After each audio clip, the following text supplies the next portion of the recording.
Hey everybody, this is the December unboxing for BAM Geek. My unboxings are a little bit different because I have a background in pop culture. I am a writer. I also have been referred to as a pop culture historian with a encyclopedic knowledge of pop culture and comics. Not my words, that's somebody else's words, but I'll take them. So each month I was challenged, and I'm still going to keep doing it because it's kind of fun, to open the Geek box and see, or the horror box, or whatever box it is. I buy these from BAM each month to see if, one, I know what it is, and two, if I can enlighten the history of the property or give some trivia.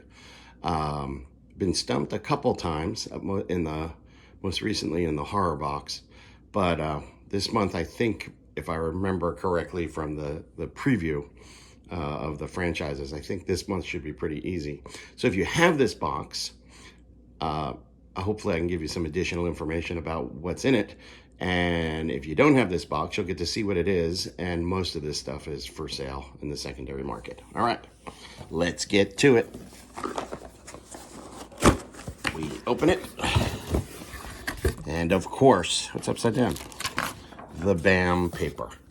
There it is, BAM paper. Now this is not for sale in the secondary market, but everyone seems to obsess in it of their openings. Alrighty, so what do we have? Let's start with a pin. Okay, well the pin is easy.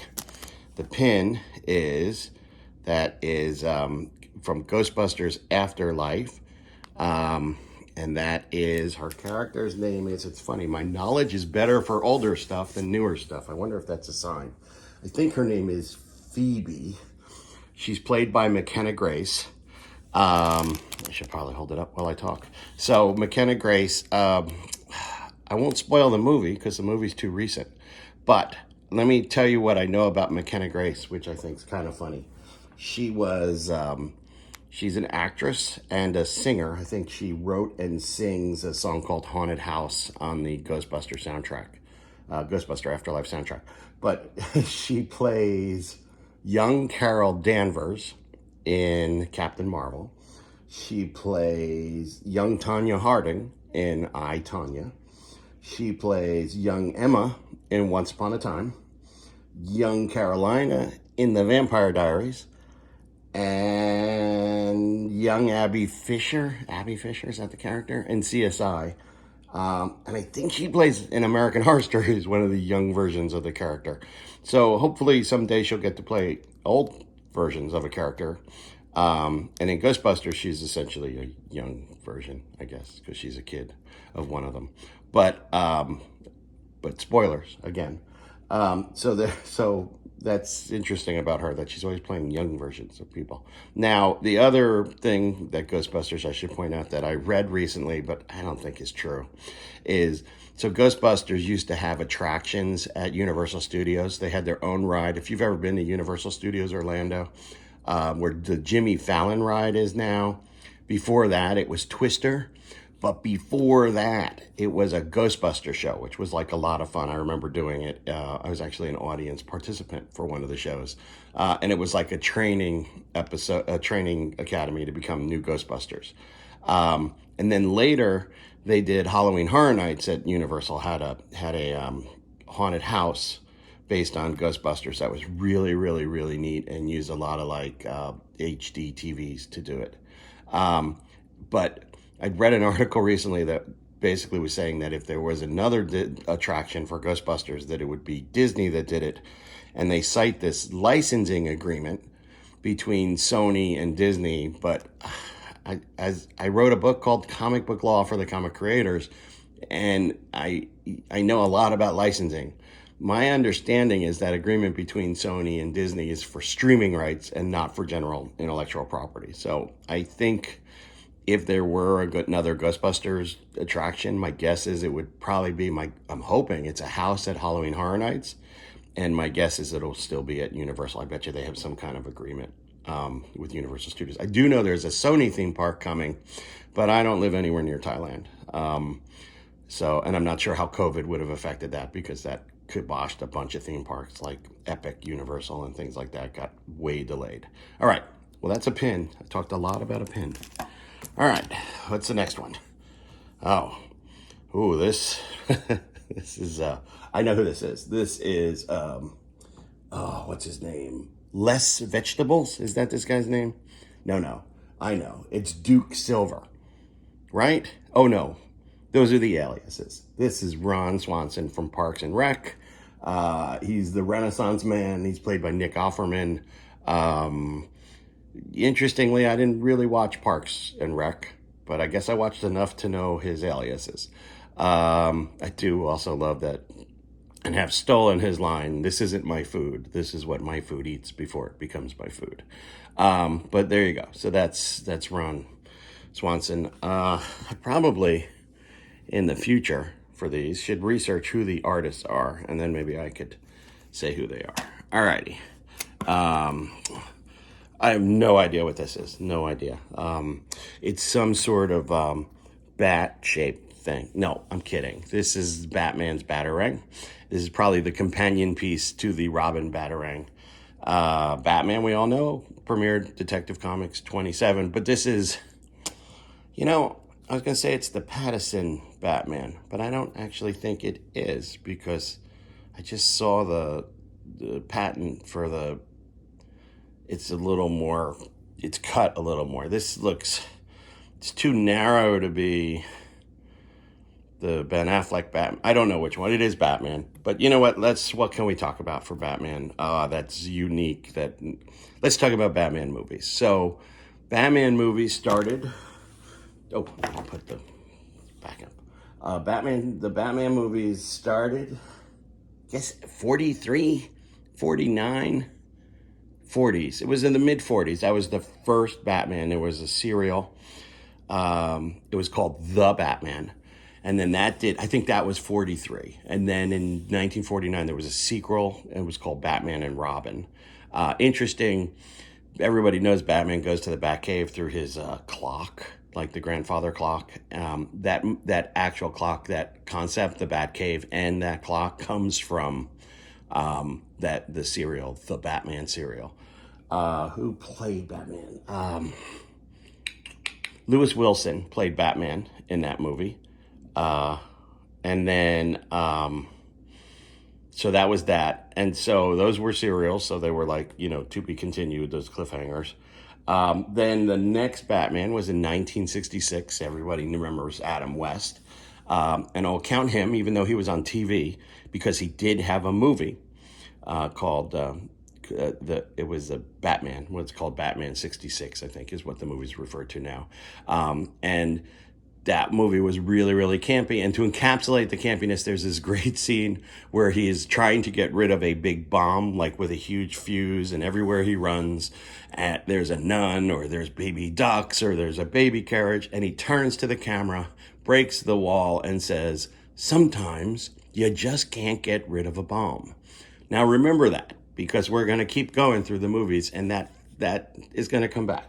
So then we have years and years and years pass, and then in the 80s we have Tim Burton comes with Michael Keaton's Batman and Batman Returns, which was the darker Batman.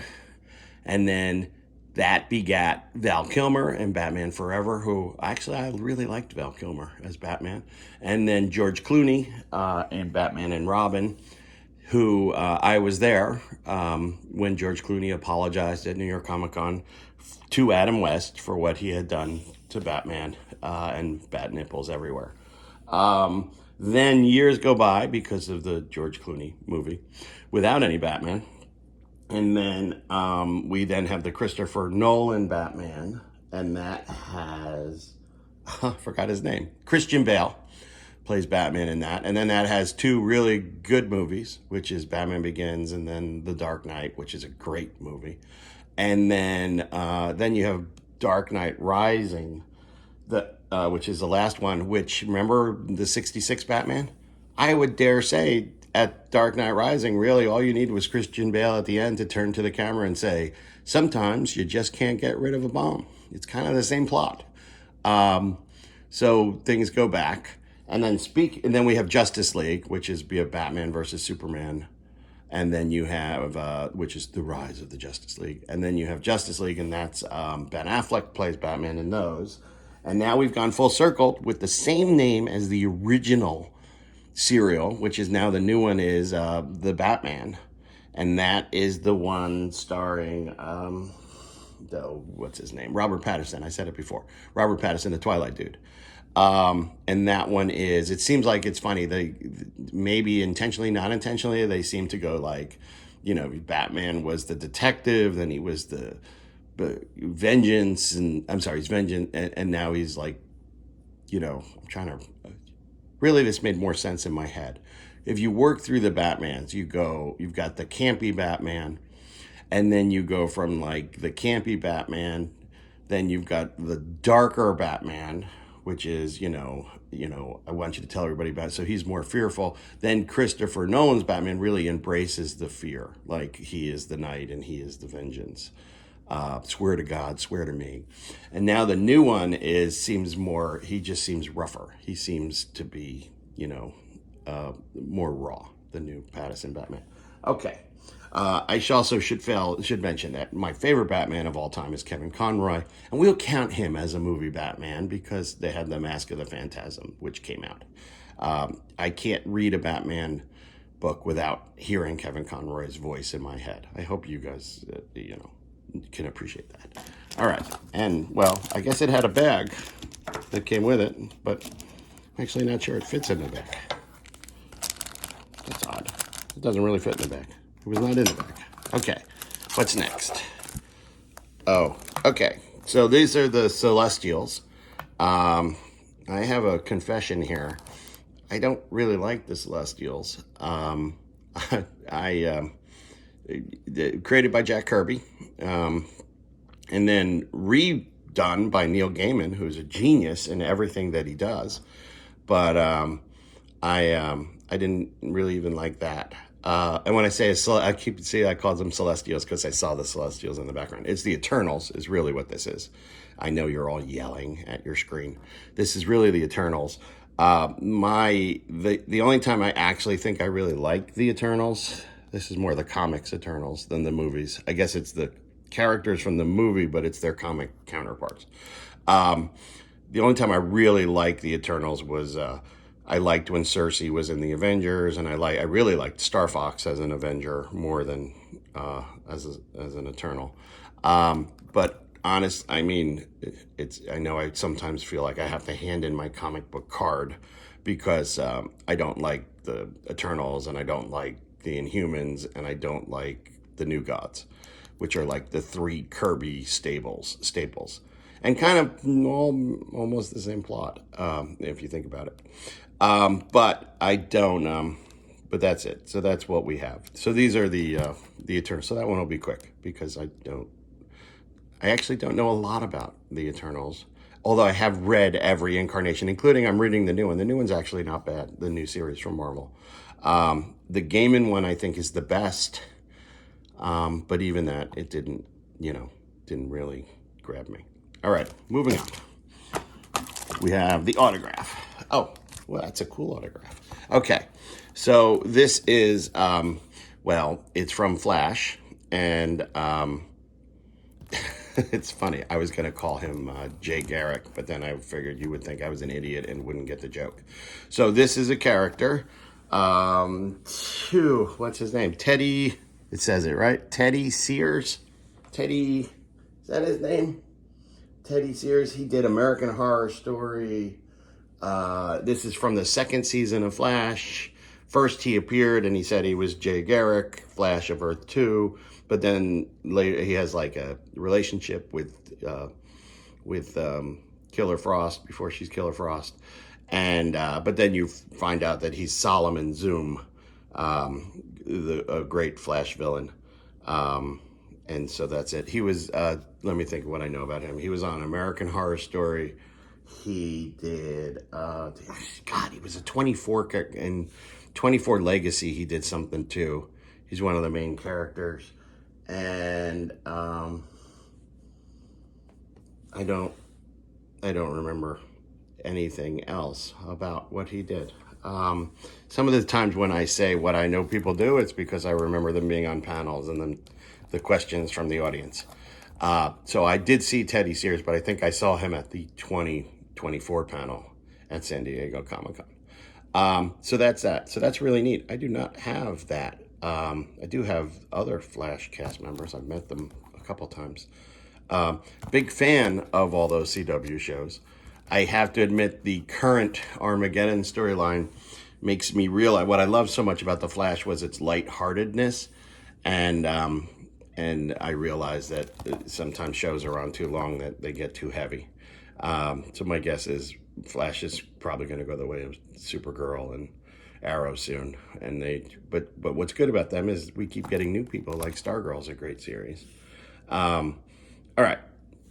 So let's see. I don't even guess how I did. I know I was right. Wow, bam. I question your choice of light white on blue with white as type. So this is the card. You can see it. I think I may have got an upgrade. I think. Maybe not. Can't tell. Let's see what it says. See if it identifies what Batman it is. This has got to be one of the coolest props we've done so far. Dust off your utility belt for Batman's Batarang. It should go nicely with Robin's Shuriken. Yeah, I said that. Yay. And then the props were, yep, Ghostbusters. I got a normal prop, I think. A normal pin. And then the celebrity autograph is Teddy Sears, which I was right. And then Artist Alley is the Eternals. I was right. Okay, and then here is the celebrity autograph. Let's see what I got. Did I miss anything? Oh, I missed that he was in SWAT. So there you go. But I did get American Horror Story and Flash. It doesn't list 24, so maybe I'm wrong about 24. Although I swear that's where I met him, was at a 24 event. All right. That's it for this month. I think, again, for their Black Friday special, I ordered a bunch of, Ultra boxes, which were a lot of fun because, oh, my God, it strained my memory to try to remember things. So if you enjoyed this, like it, don't like it. If you, am I wrong about anything or you have any corrections, feel free to put them in the comments. Last time I needed help figuring out some stuff, and people were very helpful. They messaged me. Alrighty. I'll see you in January.